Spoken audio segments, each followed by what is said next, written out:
malam adalah masa paling sesuai untuk penyusupan kerana pergerakan ketika ini paling sukar dikesan.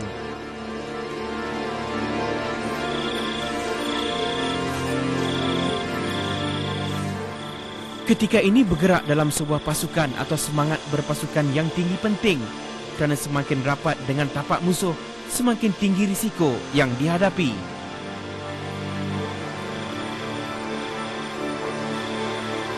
Bukan musuh yang dicari, tapi radar utama musuh yang menjadi sasaran.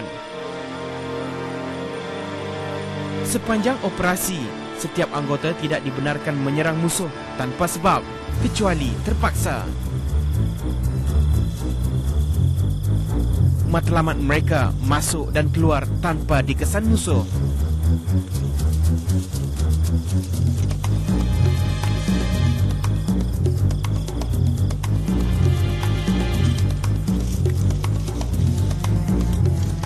GLTD adalah sejenis peralatan ketenteraan yang bertujuan untuk menanda sasaran.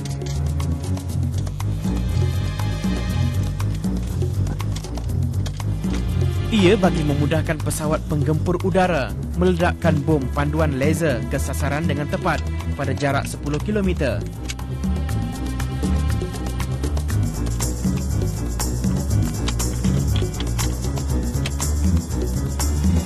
Pancaran khas akan dikeluarkan ke sasaran, menyebabkan pantulan terbias ke udara.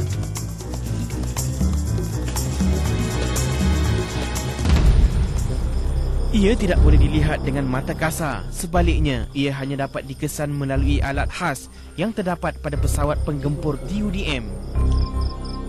Data tutup tarik 01. 2 minutes to target.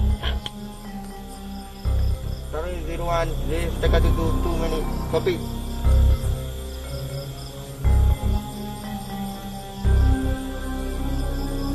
Data tutup tarik 01.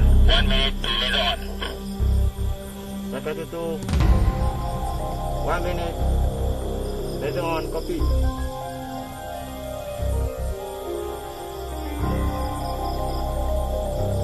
Data tutup tarik 01.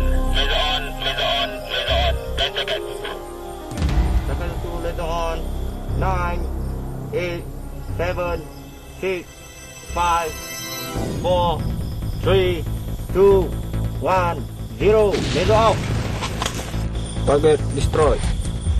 Taring 01, this is Takatutu. Target destroyed, mission complete. Takatutu, this is Taring 01. Target destroyed.